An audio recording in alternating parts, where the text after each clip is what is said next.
एक सवाल सीधा आपके गांव और आपके ग्राम पंचायत से।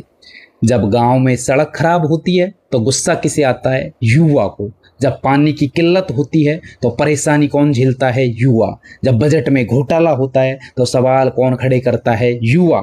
लेकिन जब चुनाव लड़ने की बारी आती है, जब पद हासिल करने की बारी आती है, गांव की किस्मत बदलने की बारी आती है, तो उसी पढ़े लिखे युवा को पीछे धकेल दिया जाता है। क्या कह के कि अभी तुम छोटे हो, तुम्हारे बस की बात नहीं है, तुम राजनीति से दूर रहो, पढ़ो लिखो, जॉब लगो।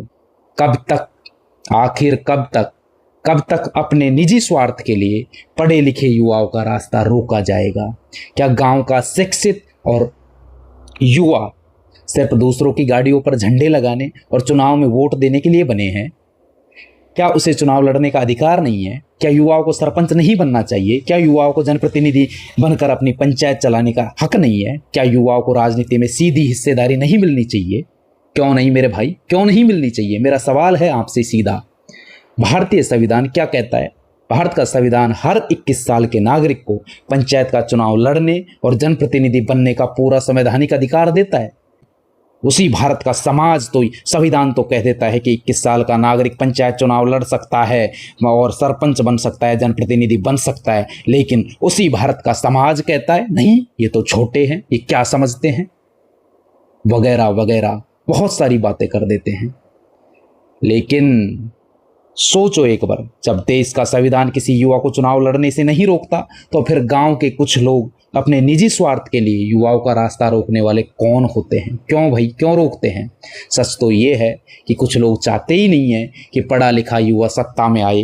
वे जानते हैं कि जिस दिन एक शिक्षित युवा सरपंच या पंच बनकर कुर्सी पर बैठ गया, उसी दिन सालों से चला आ रहा भ्रष्टाचार, तानाशाही, गबन, गंदी राजनीति, ये सारे के सारे खेल खत्म हो जाएंगे।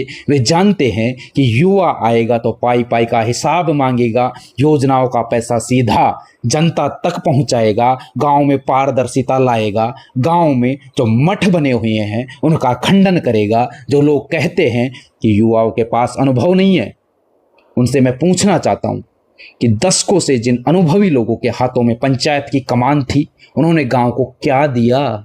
क्या गांव में विश्व स्तरीय स्कूल बन गए? अस्पताल की व्यवस्था सही हो गई? क्या युवाओं को गांव में रोजगार मिल गया? अगर नहीं मिला तो किस बात का अनुभव? स्वार्थ का अनुभव, भ्रष्टाचार का अनुभव, लूट का अनुभव है, मठ बनाने का अनुभव? अब भाषणों का वक्त खत्म हो चुका है। अब पढ़े लिखे युवाओं को राजनीति में आना होगा।